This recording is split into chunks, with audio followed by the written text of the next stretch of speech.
Alex, I've got a crazy question for you, and I cannot wait to hear your response.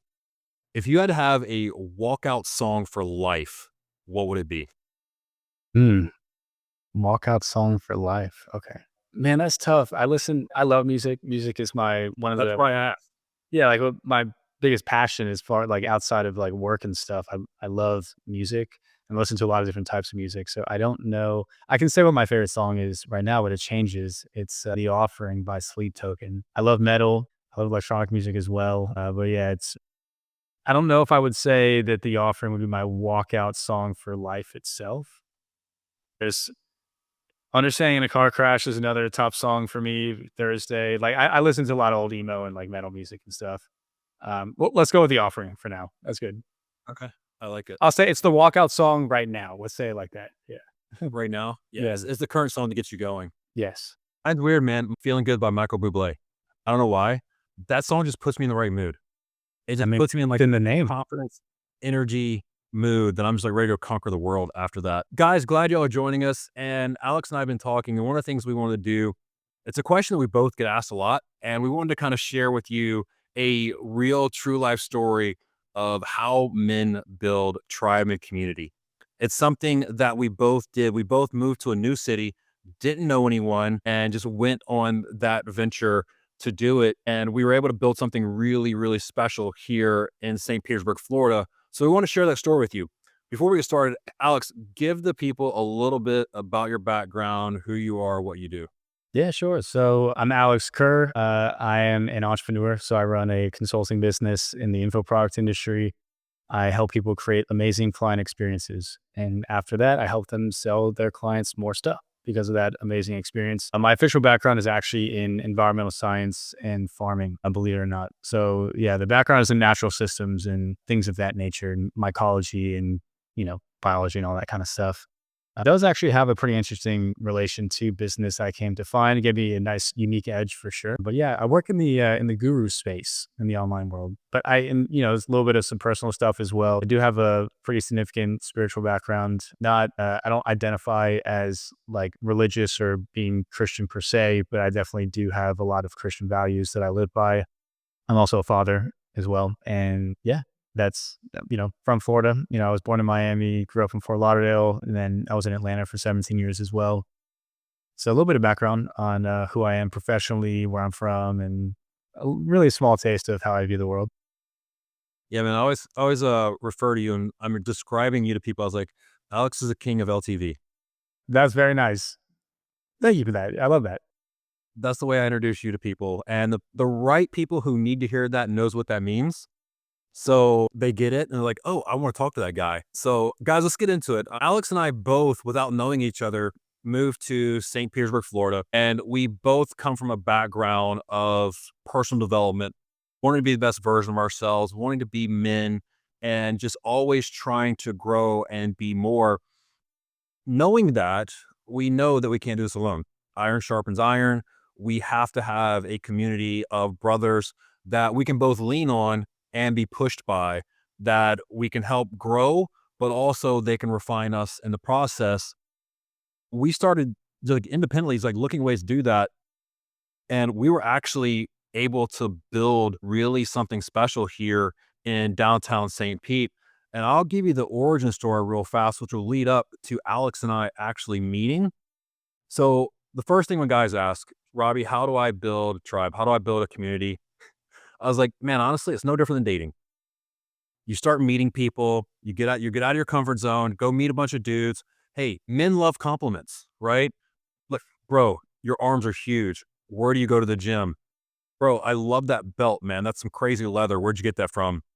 It's the same way you would talk to women, except you do it with guys.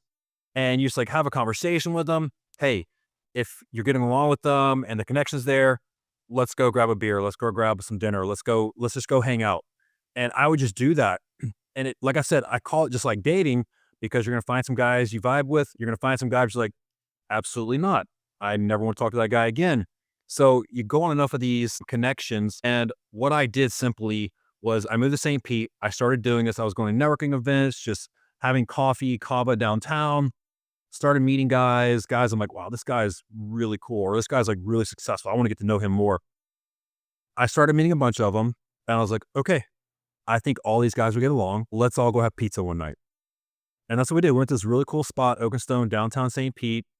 And literally at the first kind of get together, there was me and four of the guys. And it was a great night. Everybody like was texting me afterward, man, I really appreciate that. It was awesome. Let's do it again soon.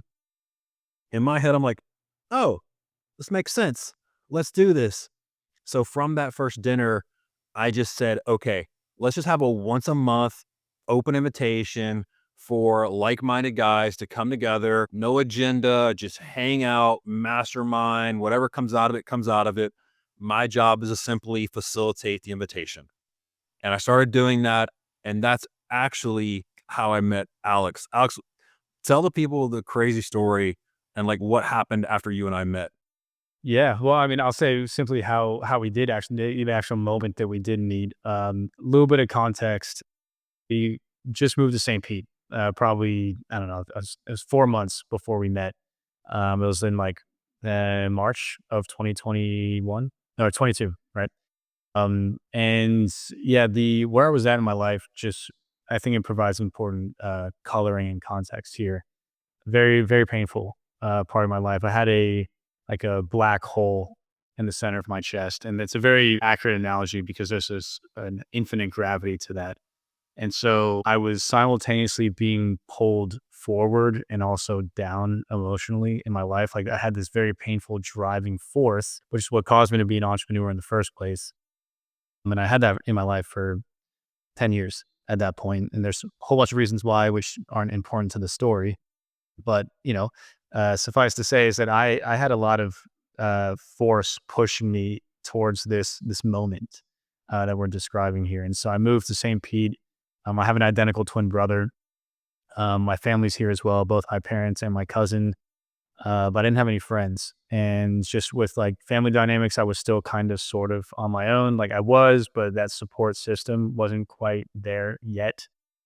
Um, and so this was also, keep in mind too, right after we were all unleashed from COVID. So there was a particular spirit in the air in St. Pete in particular because it was free. And so going out in St. Pete was amazing. It's unfortunately not quite like that anymore. But there was a really, really special moment in time, the summer of 2022, where everyone was just open to speaking to each other and high on life. Exactly. And so even I was all this to say is like I knew that I needed to go out alone. And I never really had any issues like making friends or, I was like semi popular in high school, like not really, but I wasn't a loser or anything. So I didn't really grow up with like any weird hangups in that regard. College, totally fine, can totally socialize with people. But, we were coming out of a weird funk with COVID, and this is a new city. And again, there's forces at play in my own personal life, which are making me feel not exactly like my higher self. Right. And so it was a really major decision for me at the time to decide to kind of throw myself into the void of this unknown, moment, to go and meet people. And basically, there was this guy that I was following online. He was throwing a party at his house, open invitation. I go to the party. A long story short, with that, no girls showed up. So I was like, this is pretty lame. I'm going to leave. And we're going to go back to St. Pete because he was in Tampa. And we're like, let's go out. Let's meet some girls. And so we end up doing that. And it's just really fun and like innocent and just pure. Like it was just a really nice moment. I go into a particular bar. You're standing right in the middle of that. It's a super jack dude that is just really has an amazing, just light energy to him. And I was like, oh, this guy's cool. You happen to know one of the guys that I was with. You guys started talking, just by literally standing next to you. We meet, and I don't know what specifically was said. Doesn't really matter. We exchanged like contact info or something like that. And lo and behold, you actually followed up. And, it's talking about building community, right? Like first there was the actual interaction itself. Was not anything crazy. It wasn't a mind-blowing conversation. I don't even think there was any compliments or any tactical stuff like that. I was just like, hey, what's up, dude? Like, how you doing? And then we exchanged contact info and you actually followed up. And so what happened after that is, I think you invited me out to one of these meetups. We went to Oakenstone. I remember that in particular. We were sitting outside. on that little side patio that they got. And you had successfully gathered a small but valiant group of dudes who were all fellow entrepreneurs. I think there was like, 8 or 12 of us or something. And yeah, we did that a few times, and it turned into an actual real community that the both of us led together, which I was not expecting to do at all. I had run a lot of masterminds in the past online, but I didn't know that like this one decision for me to go out and do something that genuinely scared me, genuinely made me very uncomfortable. I knew I needed to do it, would lead to the community that we built together, which extremely abundant is how I would describe that. I mean, the relationships that were facilitated from that are just invaluable. I mean, we're still friends and we'll continue to be friends forever because of that. The impact that it had on me, my life, and all of our friends and acquaintances and all that good stuff is just um it's very, very powerful and very meaningful as well. Yeah, I think you bring up a good point there, where you come from a little bit more of an extroverted background. I Yeah. am the quintessential introvert. And for me, I hear a lot of guys say that, I'm introvert. That's just not normal for me. And I'm like, hey, me either. My extroversion is a skill. It is an acquired skill that I had to learn because I was tired of being lonely. So me and you meeting that night, I'm just trying to be a good human, introduce myself, have a conversation with another brother, and oh, come to find out, he's an online entrepreneur. I'm an online entrepreneur.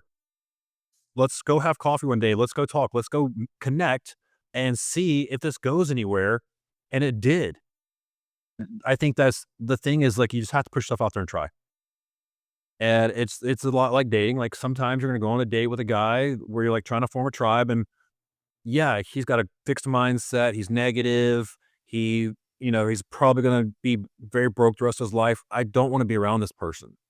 But then I meet guys like you and we partner up to go build this movement. And it was really special. And all we did, it's so simple, man. All we did every month was, okay, we're going to center around food and invite people. And when it got to its biggest, all I would simply do, we would meet at the Evo building because it had 2 grills, Yep. and my invitation was simple. "Hey, guys, I'm firing up the grill this night. BYO them, bring your own meat. I'll cook it. That's it." And that's all we did to facilitate what I mean, I wish I had the numbers of how much revenue has come out of those nights. It's easily 8 figures for sure. There was, I mean, if you go to the second and third layers of the network that was built, well over 100 people just in downtown St. Pete, which is not a real city. It is a few blocks, um, and to have such a dense concentration of guys that are so congruent with one another was really special. I mean, I live at Evo, right? So I could just walk out of my go hang out with you guys down by the water, come back, we go, like grill some meat or whatever. And like, yeah, we were just hanging out. But I think one of the things as well is there was intentionality behind it, which made it a little bit different. The frame of the hangout was different. It's not like we were just like going out to pick up chicks or we were going out to just like fuck around or whatever. Like there was real intentionality there to grow and to support each other. And there wasn't really a whole lot of, you know, explicit structure. There was a few times that we had, like more traditional mastermind style events where there was like official updates and we would help each other and whatnot. But more often than not, it was just a matter of connection. And I think that facilitated connection under the right frame really, again, that's really what we were doing and continue to do, right? But like it was a facilitated connection in relationships at scale, which yeah, and that the impact of that scaled as well. Yeah, and that was the fun part for me. I am an introvert, so as I'm hosting, you and I are hosting these events, my job, I made a mission every night of, okay, I'm gonna invite all these people. I'm gonna make sure I get as many men there that are all aligned. My job is just to start connecting them. Hey, you do this. I think you need to talk to this person. Oh, hey, you told me you had this problem in your business. This guy's an expert in that. That's all I would do the entire night was I would just put guys together and allow them to talk. And what was really cool about doing that is we would have this once a month meetup where we would do this, and it was like understatedly powerful because you think it's a bunch of guys are sitting around eating steaks and just shooting the crap. But no, we're having like high level business talks, and we're having like real discussions about real things that are going on in our life and business. And then the month between the events, as I'm walking in through downtown St. Pete, I'm just walking down the sidewalk and I'm seeing two of the guys having coffee together. Yep. I'm seeing two of the guys like having a business meeting together. I was like, You saw me and Brian that one time. yeah, yeah. So I'm like, I'm seeing the actual fruits of me just getting a bunch of guys together around a grill. Yeah. And it was so much fun to see that it started to expand outside of me because one of the problems a lot of guys have in groups like this is, and this is a shame, but it's true, guys are very, very reactive to groups like this. And what I mean by that is they're not proactive. It's because they feel lame, that's why, like, the way that we were able to do this didn't feel like a group or whatever, it didn't feel like a men's support group. I mean, it wasn't, and it's not, but support came from it. And so I think because I never would have like signed up for some chosen to do that, like if someone came to me and was like, "Hey, I got a group of men and we're gonna like support each other and listen to each other and help each other out," I'd be like, good luck. That sounds awesome, but I would not, consciously decide to do that. The incentive was to hang out, and from again, there was a frame built around it, but it wasn't super explicit. It was kind of a code or like a culture that was created automatically. And the reason why it was created automatically is because you were very selective about choosing people that shared values, and that's how this was actually able to work is because of that. Now, I also want to mention too that obviously we're encouraging people to do this, right? And I think one of the biggest introverted hacks is to get a position like the one that you took in the network, because you actually don't really have to talk all that much. Your job is to listen. And then once you get that golden nugget you're looking for, then you go and connect the guys. You're just kind of jumping around the whole time. And it shifts the frame from where you have to be the one to produce the value and say all the cool things and entertain this person, which, kind of kills things in dating, right? It's lame when you're hanging out too. You don't have to do that anymore. All that you have to do is listen and then connect people with each other and say, "Oh, actually, real quick, like just let me connect you with this guy right here. Let me introduce you to this person."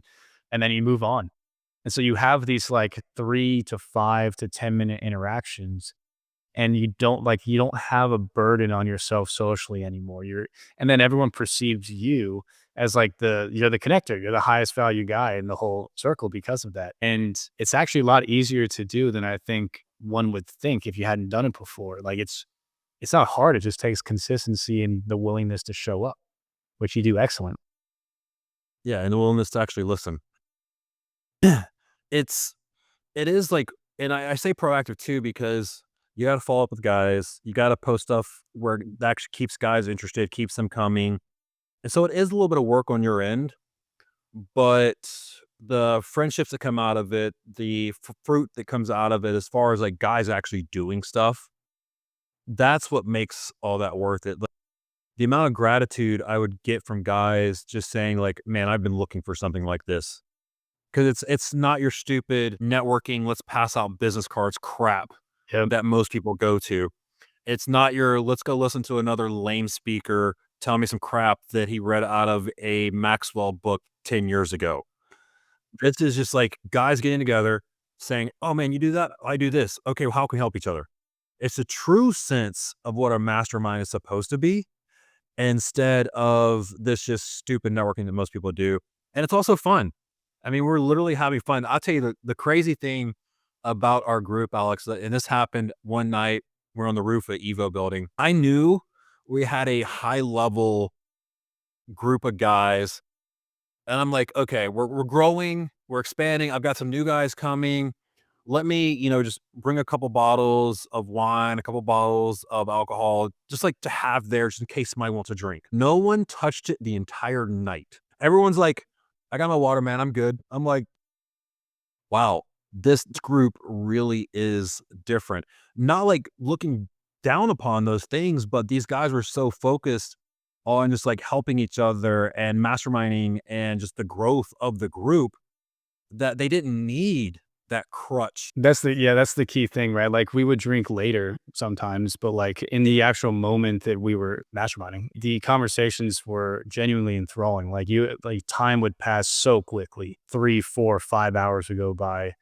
Everyone just cared. Like there was a deep investment in the value that was being exchanged. So much so you didn't even realize that there was alcohol there. And it was getting in the way of this good stuff that was already happening. Yeah, like when I noticed that, I was like, okay, my job just got easier. It also got cheaper. Yep. And, like, I don't have to stress about this kinda stuff, like, my guys are providing so much value that my job is literally to invite and connect, and if I just keep doing that, this will thrive, and as long as I did that, it just kept growing month after month after month, so it was, like, really special to watch that group come together. Absolutely. Yeah, and to be clear, it still exists as well. I had to shift my focus away into like my own business and my life took its own path. Like I said, I'm a father now, so I've been on a different journey. I didn't have the time to do things that I would do when I was single, you know. 100%. But yeah, I mean, it's the group has since evolved and it's actually even larger now in a certain respect. And yeah, the connections that were facilitated from the community were extremely impactful, especially the connection with you in particular. Right? When I would, talk to guys and whether it would be people that we knew directly or if there were conversations happening about like, let's have this business opportunity or whatever. One of the things that everyone would always consistently say about you in particular was the level of integrity that you had and the way that you showed up as a man, right? And I think one of the key things that was really important with the community that we built is there was a large emphasis on growth and leveling up as a man in particular. Like, and let's be clear too, this was a group of dudes, right? We had very faintly discussed like, hey, should we expand this to like girls as well? And no, it was very clearly at a certain point, it was obvious like this is for us, and let's keep it that way. And it's not. Again, I want to be clear too. This was not explicitly like a male like support group or anything like that. It was just a bunch of guys who were already working on themselves, decided to form a community, and because everyone was already doing that, we would grow together. And so there wasn't the need for a lot of explicit support. What actually ended up rubbing off on everyone, and I use you as an example, is this continued growth that you would see from your fellow brother, your friend, a real man. And that in and of itself is being yourself and constantly choosing to grow elevated everyone else around you. I know it had a huge impact on me in particular. And, my life didn't necessarily get easier, after I moved to St. Pete. My business took off. Things, it's a multi 7-figure consulting company that I run alone and created a category of my own. And it's not easy. Like it got really dark, and to a certain extent, there's still a lot of stuff that I have to work on, both internally and externally, because of that. And everyone knows this. Like it's not everything is what it seems when you become an entrepreneur or decide to be a real man. It's an often a very silent and lonely road, and oftentimes the only thing that you can really do is see other men ahead of you and their mere existence kind of pulls you up and forward. And you served as that, not just for me, but for all of us. And that's something, when I get into moments where I'm having a difficult time or like I genuinely need some type of support internally, but I'm for whatever reason not giving it to myself. I will look to like, I literally will like think about you, right? And like someone like what kind of honestly, it's like, what would Robby do in this situation? Or sometimes I don't even have to explicitly talk to myself in that way.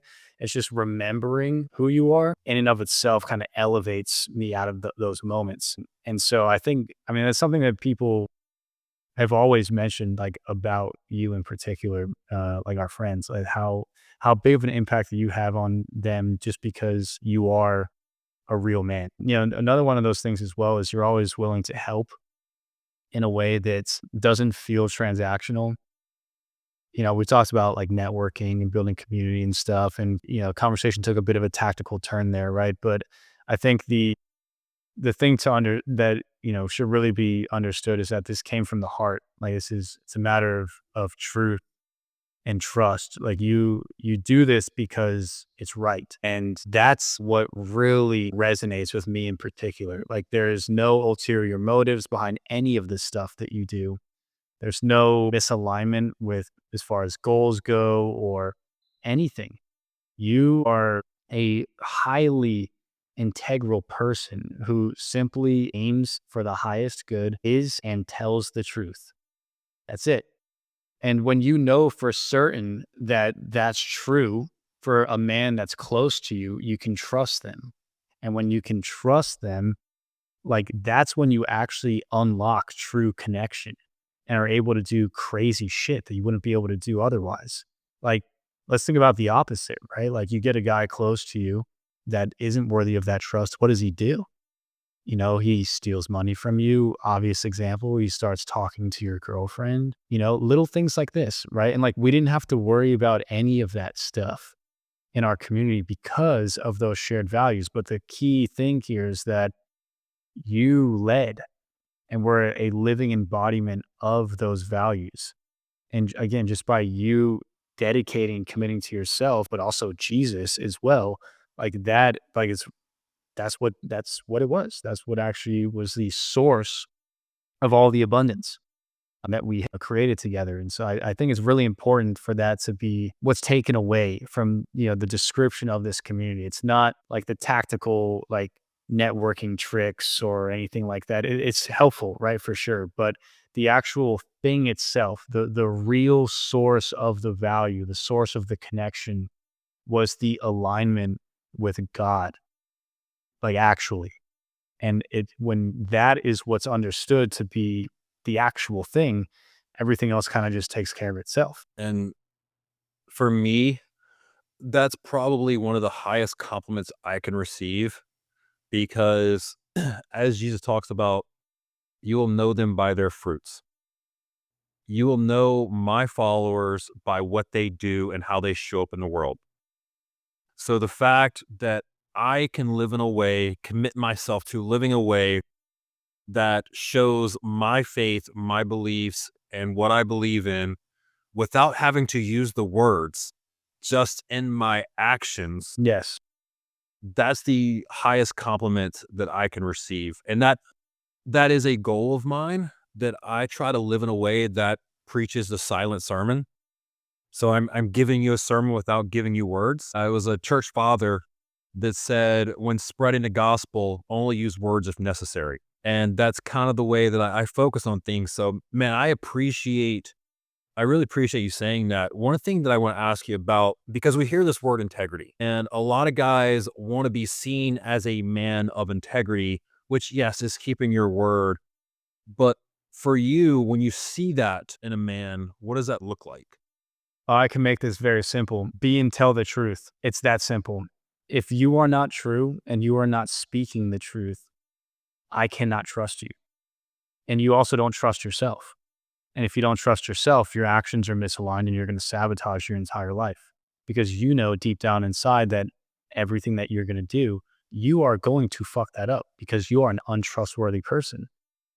And so, what does integrity look like? It looks like being and telling the truth, and also tactically as well as funnily enough, we actually just got done talking about this in my own, community. It's making promises with yourself and keeping them, and that rubs off on all people. But when it comes to men in particular, the way that you can measure that automatically, right, or you can just tell socially, it's the sense that like this guy kind of like has it in him.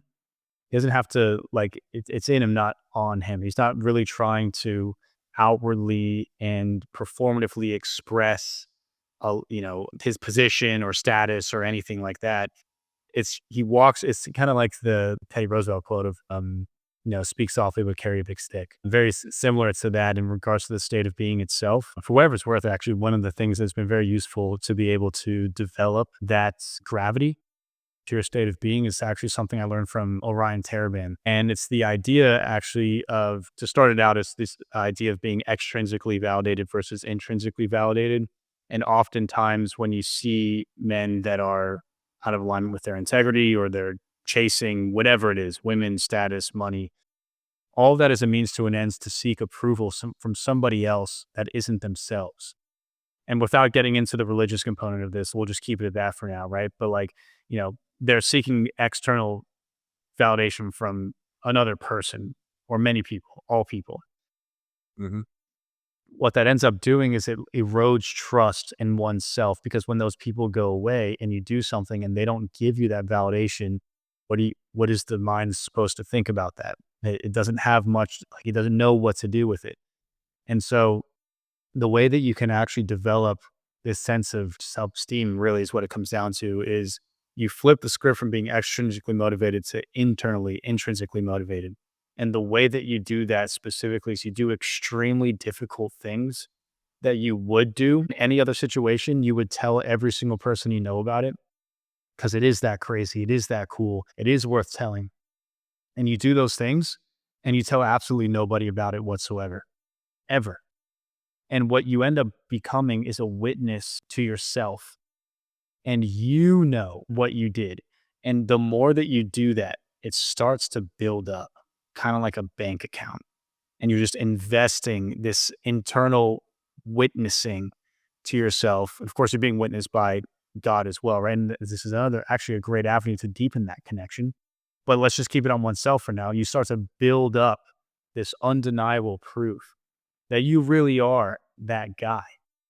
And so that starts to stack up. And then when you carry forth aligned actions from that place, you truly build real trust with oneself.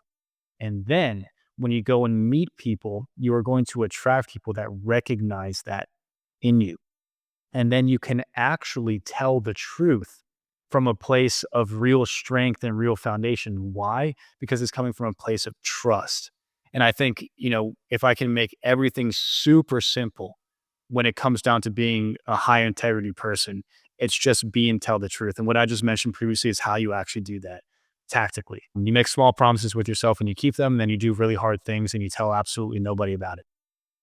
Yeah. And like for my terminology, it's I get people to stop acting for an identity and start coming from an identity. Hmm. Because the for an identity, you're always looking for that external validation you talk about to define who you are. And that is completely outside of your control. It's awful. And you're going to just ride this roller coaster of a drug addiction of validation Yep. for your identity instead of no. I don't need you to validate me. I know who I am. I know who God tells me I am, and I'm good. Like, I'm going to do my best in this world. I'm going to put my best foot forward. Like you said, I'm going to be honest and speak honesty and do honest actions. Because at the end of the day, that's all I can do. All I can do is be the best version of myself, be honest with myself, my God, and everybody I talk to. And then I'm good past that because there's nothing else I can do past that. And so I love you saying that, man. And just kind of, as we're wrapping up, kind of talking about all this, since you and I like have known each other and just continued this friendship. So we met in this, mastermind networking, all these brothers together, but we've kind of continued a friendship since then. What has that meant to you of like going to this group that you like weren't really sure about the first one, but it's had an impact in your life, but then the connection past that, deepening past that group to an individual level, what has that done for you? I mean, we can talk about the business stuff. I don't think it really matters, to be honest. The thing that matters the most is you prepare me to be a father. So that the ripple effect of what happened, 3 years ago, or it's almost 4 years ago, actually, coming up to that, is going to impact my daughter's life. And it's a key thing as well. I have a daughter, right? So like this is equally like it's actually more important, that I like it's about her now, right? And like being a father to a daughter is different than a father to a son, of course. And in the environment that we live in socially, what else do I need to say, right, about that? And so you just, again, being who you are as a person has impacted my daughter's life because she is going to have a father of her own. Also, you will always be in my life. So, an example of what a real man is, but also more importantly, a father that she can actually rely on, a father that she can actually be protected by, that she can be provided by. And it's not to say that I wasn't already doing those things. It's a matter of reinforcement, though. This is what we talk about when we mean support and community. It's not like I was this, loser that found my way on the streets, the Robby or whatever. That's not what happened. It was an elevation and an enhancement to the things I was already doing anyways. And so, the piece about my family, I think, as a husband as well, right? Like it's all just one thing. It is a integration of what it means to be a real man. And again, to keep it simple, I really do think it is just a matter of being and telling the truth and keeping your promises to not only yourself, but everyone around you. And that really is the ultimate impact. And everything that's come from that is extremely impactful. I professionally have impacted in incalculable amount of people's lives. Just for a little bit of context, for people, just so they know this isn't like coming from the egoic place at all. Whatever it's worth, I still feel like I haven't done shit, right? So just take that for what it's worth. But my job is to create. It's client success is the term in the info product space, which means that my job is to make sure that my clients get their clients more results, and I help them engineer an experience that does that on autopilot so that they can kind of remove themselves as a barrier between their clients and their own transformation. And, just imagine it like this, right? If the impact that you've had on me just being my friend is this extreme, when you have an online coaching program that is designed to facilitate transformations and you're changing one person's life, think about the amount of people that have been impacted by that person. And the key thing is that I help my clients change their programs, not just themselves. And so all of their clients are affected by my work. And so it's hundreds of thousands of people. Um, and the reason as it relates to our conversation, if not millions, um, is I have to lead. Like I am the leader. I am the one who has to be not just the example of what to be, but also where we're going and to have that vision. And it's not easy. And again, going back to the idea of support and reinforcement, it's very easy to fall off the path when you're alone. But I haven't been the entire time that I've lived here, even though um, for like about 2 years or so, maybe like a year and a half, I kind of pulled back socially. I wasn't like totally isolated or anything, but I needed to focus on my relationships and my business. And I did become relatively isolated compared to where things were at before. We were hanging out on every couple days. I'd never felt alone like that. I think that's a really important thing. Like spiritually, I felt not just your presence, but all of our friends, right?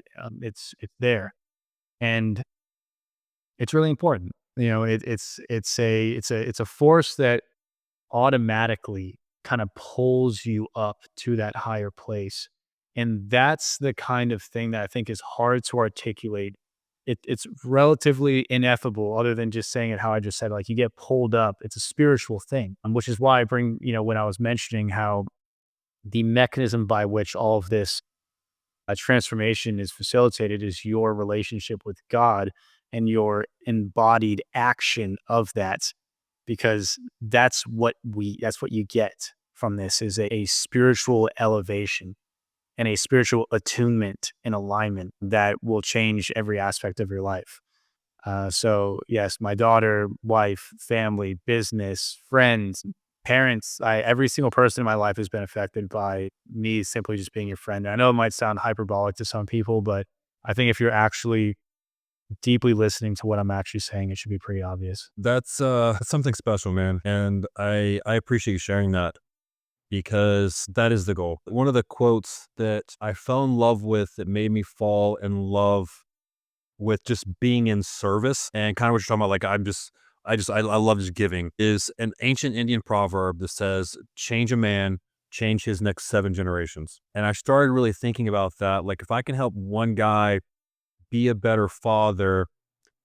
And he then translates that down to his kids, and his kids now are healthier kids because of that, and they have families. Just the generational impact, the generational curses that can be changed just by changing one guy. And I made that my mission. I used to have a sticky note on my computer that said, "Who can I serve so powerfully today they'll never forget having a conversation with me?" And I used to kind of make that my mission, just like one day find one person I can just serve powerfully. Not in a business context, not in a transactional context, just like who can I love on today? And in order for me to do that, it's actually a line from a song I listen to a lot. It's in order to be a good man, I'm going to follow a good man. And for me, of course, that's my faith. I'm going to follow the example that Jesus gave because he was the only perfect man to walk this earth and just the example he gave us. So if I'm going to be a good man, I'm going to follow a good man. And if I can just live that out, hopefully and prayerfully, like that just disseminates out. And that's the goal.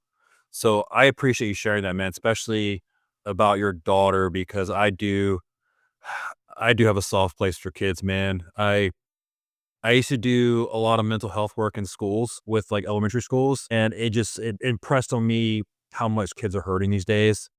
And of course, that all starts at home. So if I can help men in the home prevent some of that, like that is getting to the actual root cause of the problem. It is. Yeah. So I deeply appreciate you saying that, man, because that is the kind of change that we want to create. And that is the mission here, is to fundamentally change men that they can then become disciples to go and change other men. If I may go a little bit deeper on this, actually, just because it's very timely with where we're at in the world right now, and I do think this is important to mention. You just witnessed Charlie Kirk get assassinated for telling the truth the way that he saw it. Like that's technically he's expressing his opinion, right? But like from his perspective, was just telling the truth, and this has caused a nuclear reaction in the fabric of our country. It has affected me way deeper than I thought it would. I wasn't even a huge Charlie Kirk fan, just to be transparent. Like, it doesn't matter. I do lean conservative, of course, but it's not like when I say I wasn't a fan, I wasn't watching his content. It's like I was just living my life with my family and my business. We are at an impasse. You know, we know there is an actual spiritual war that is going on right now. And I'm not even going to mince words right now. There are a lot of political forces at will that do not want to see the men that are watching this video succeed. And the response that is going to lead us deeper down this hole is to play their game. The way that we play our own game is by doing everything that we talked about right now. The solution, the only real solution to this is to stand your ground, to be and tell the truth. And if you are a Christian man, telling the truth should be obvious. What is that? That is being like Jesus. And it's that simple. And if we want to have a real impact socially and not get caught into these political or ideological games, this is a matter of humanity and right and wrong. This isn't even a religious thing. This is a matter of, are you a good person or not? We as men lead. Men lead. One of the primary reasons why we are in the position that we're in as a society, as a country, as a world, is because of weak men. It is weak men that enable the degeneracy that has plagued women. It is weak men that have enabled the degeneracy of teenagers and schools and all the institutions. And the way, if we want to actually have any hope of creating a safe, peaceful, fun, exciting, curious, wonderful world for our children, it requires that men who actually have the strength and the conviction to lead and be and tell the truth connect with each other, and not in some lame, forced, contrived way. It's in the ways that you were talking about today, in normal day-to-day interactions. Like it happens naturally. And when you do find that, when you feel that resonance, you follow up, you maintain that connection.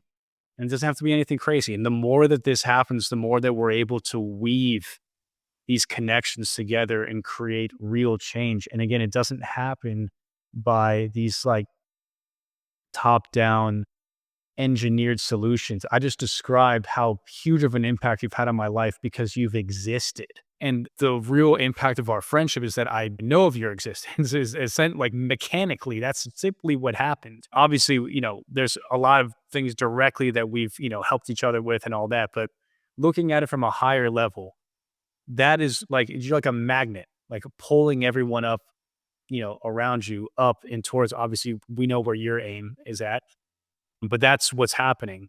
And if we can all do that in our own way, in our own style, it doesn't matter what your religion is. It doesn't matter what your politics are. It doesn't, these things don't matter. What matters is that you are someone who can be and tell the truth and connect with your fellow man and be a fucking man. That's what we need. That's what we need. And so, I think it's really important that the work that you're doing, because whether it was with Undeniable Men or your one-on-one coaching or the communities that you build, fundamentally, that's all you do is you facilitate that conviction and that growth, and you connect other men, not just with themselves, but with each other and a higher purpose. And I want to just, I say that to reinforce the context in which we're having this conversation, because we have just we've crossed the threshold. We are now in a different world than we were last week. And we really have two options here: either cower in fear and let this evil force consume our children's future, our future, the future of our wives, or we can actually do something about it. And all it is exactly what we talked about. That's it. And I know, like, it's simple, but I know it's simple, but it's not easy. And that's why you need community, because like things are going to continue to become even more difficult. Like, we're going to see things in the future that make this week look like it wasn't even that bad. And in order to weather that storm, obviously there's the faith component, but again, in the context of this conversation, it's the community. And the community is the way that you actually access and reinforce that faith as well. Right. And so I just want to commend you as a real leader, as a real man, as someone who is willing to bear the weight of what it is that we're actually doing here. And this is not some overstated thing. Like, actually, I think everything I've said is understated.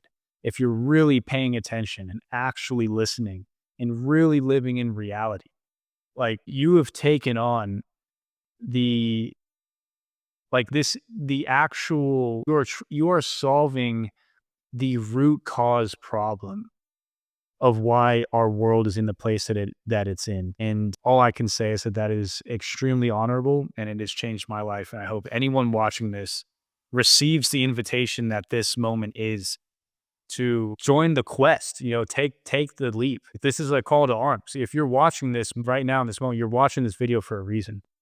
Like, you didn't just stumble into this video and listened all the way through for me to say all the things that I've said just because you like watching YouTube videos. This is not an entertaining conversation. You're watching this because there is a line in the sand that you are on, and you get to decide, are you going to make that decision or not? And Robby is someone who can help you make that decision. And I encourage you to make that decision and say yes, because on the other side is a much more beautiful world. Man, first of all, I fully receive that, man. I suck at taking compliments. I'm trying to get better at it, but I appreciate that, man. I do receive that. Yeah, I get a little fired up and passionate about this particular subject. And for me, it first started actually when I was playing college football, and I could clearly see the players on the team who are raised around men and who weren't. Clear as day, I'm 18 to 21 years old, and I'm first able to start seeing, like, wow, this guy had a lot of healthy men in his life. This guy didn't. So it started like that's what first got me curious about this particular topic. And then just as I'm going through life, I'm gravitating towards, as you put it, more integrous men. Like, oh man, this guy's actually honest. And I think men naturally kind of do that, other than the ones that love being in the victim world. But if you're actually a man going somewhere, you naturally gravitate to men of integrity, men that are going places. So I just started doing that. I'm like, wow, like I'm almost looking at this guy like a father figure to me. And he's got like that kind of influence and role in my life. And then as we're seeing the trajectory of the world the last real decade and everything you just talked about, I'm absolutely one of my gifts and problems is I'm absolutely obsessed with efficiency and effectiveness. So when I'm looking at those two variables, I'm always trying to get to the root cause of like what's actually going on here. Like, hey, you're giving me the symptom. What's the root cause? And as I'm progressing towards this just servant model, I did start seeing that, man. Men are the root cause. And we love blaming women. We love blaming society. We love blaming everything else. But that's not what men do. That's what boys do. That's what toddlers do. Men say, if it is to be, it's up to me. I've got to do this. And to go back to your point, the way we get out of this mess is good men come together. We align ourselves with the highest and best good.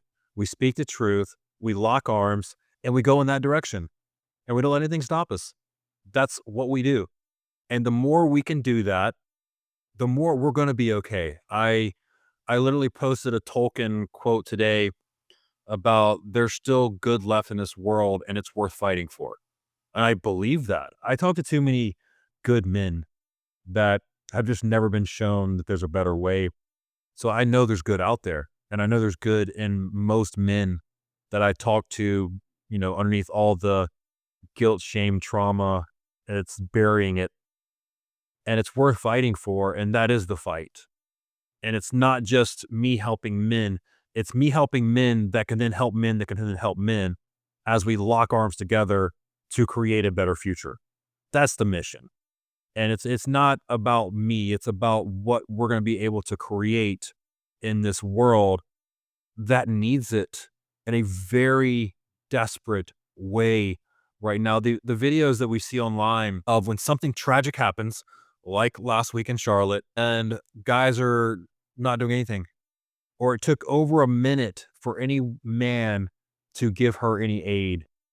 I just see that and my heart breaks. What world do we live in where men are no longer protecting the innocent? What world do we live in where men are too scared to do what's right? And my girlfriend gives me hell because I get a little fired up at times. And I'm like, you just don't understand this call that's on my life to fix this wrong.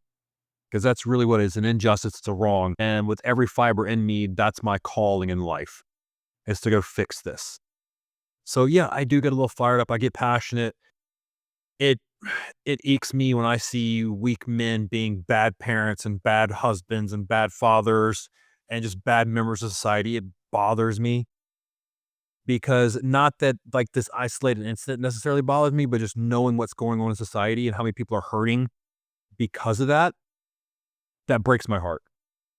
And that's the fuel for the mission, is just seeing what's happened because we had this laissez-faire, whatever happens, happens mentality for the last, real 50, 60 years, if we're being honest. Yep. Since about the 70s, late 60s, early 70s, when we saw this real transition start happening and men just took the back seat. And now we're reaping what we sow. And now it's going to take a serious course correction to get out of this. Yes, and the truth is that it's engineered as well. So there are completely valid reasons to not take responsibility for it, and you would be right to believe that. There's completely valid reasons to blame all of the completely true causes of why men are the way they are. I'm speaking as a guy who's very imperfect. I've been pathetically weak in many moments of my life, and I'm still have a lot of work to do right now. I'm not coming here to say that I'm like the spitting image of my higher self. I'm obviously not. You just look at me, right? But I'm here, and I'm here, right? And I think that's what matters is we have to have the conviction to take a fucking stand. And it all it looks like is committing and keeping your promises with yourself. Like you said, and all these obvious character traits of, protecting the innocent, of being a man of your word, all these obvious things. And so I say this as like, because I think where we really go wrong, not me and you, but like the meta conversation around these topics is there's a lot of blame. We either blame men or we blame women, or it's the government, or the other forces at play. It's like you can be correct, and you can create real arguments for all of those reasons. But at the end of the day, it's like, well, what are we going to do about it? Yes, it is engineered. And when I say men lead it, and like we're in this, position that we're in because of weak men, it's not to say that like I'm better than that. It's to say that's in me as well. And I'm choosing to do my absolute best to rise above that. And the call to action is, if you feel the same way, if you are also fighting for what's true and what's good, connect with other guys that are doing the same. That's all. And just by the act of doing that, your life is going to change. With your life changing, everyone else's around you is going to change as well.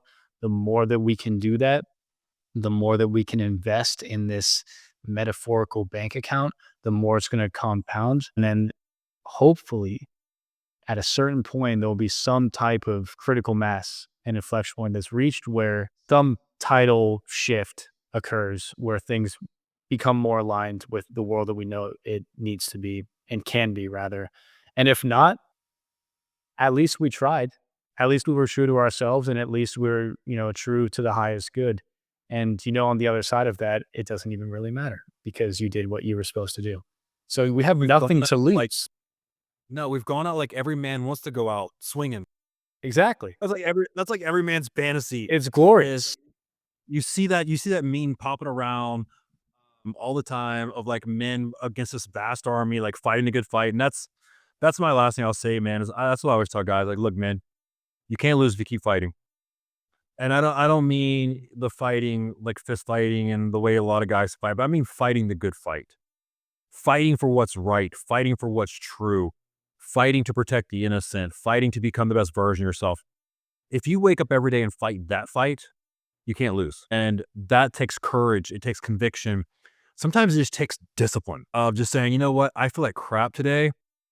I'm still going to fight the good fight. Like it may be like about 60% of me, but that 60% is going to get everything I got and I'm going to fight the good fight. And that's something that you've always done is I've watched you ride some real waves in your life. Yeah. As we both have. And the thing about that I admire about you, man, is like you just keep fighting. Like, hey, it's not easy right now, and we can like be honest sometimes. Like, hey, life sucks, but I'm swinging. I'm swinging with everything in me. I'm swinging for the fence. It sucks right now. It's dark. I don't even see the light at the end of the tunnel right now, but I know I'm in a tunnel, and if I keep fighting, I'll eventually see that light. But you just kept swinging, man, and that's the biggest thing that I wish men would keep doing at this moment is just wake up every day and keep fighting the good fight, man, because it is a fight. We're fighting for our rights right now. We're fighting for just living. We're fighting for existence.